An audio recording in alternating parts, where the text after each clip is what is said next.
Hi, I'm Connie Going, an adoptive mom, adoption advocate, and I wanted to share today about control. Control as a parent, control in your life, and help you figure out why it's not as important with your children as you think it is. When you've adopted a child of trauma, the biggest issue is they have had no control in their life whatsoever.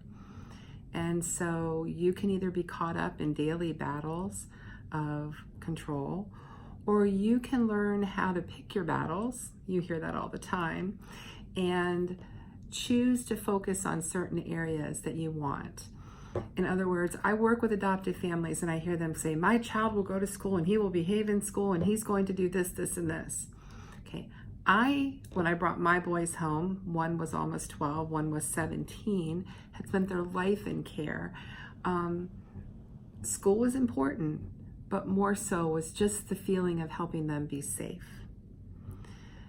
Because when you're safe, you realize that you don't have to control everything. And with safety, you have to trust people. So isn't it more important to work on that than the expectations of society every day that your child has to be in school and has to be perfect and has to do their homework? Especially when you're adopting a teenager, because you think that it's going to be this, they have so much to catch up on in such a short time. Who says that their time frame has to be the same as everyone else's?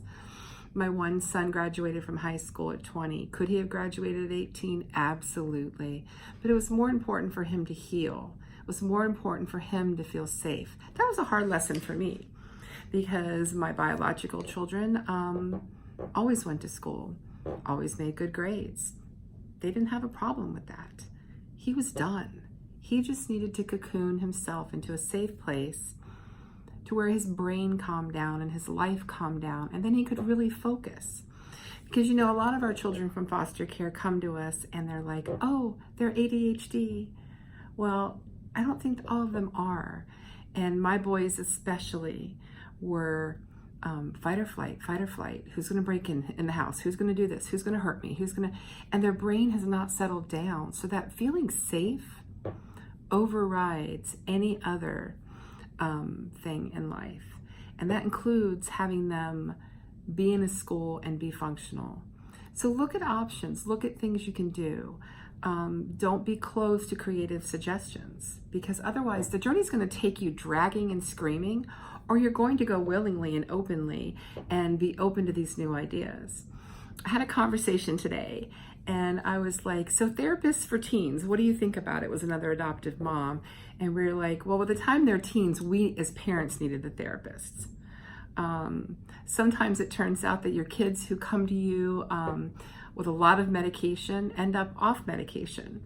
And as the parent, you might be the only one on medication. So it's something to think about and look at things with a different light and think about control. You're not their parent to control them. They've been controlled, confined, and had just none of the ability to impact their own life. How are you going to look at that differently? And how is that going to change for your family and for your child to have success as you define it as a family? Have a great day.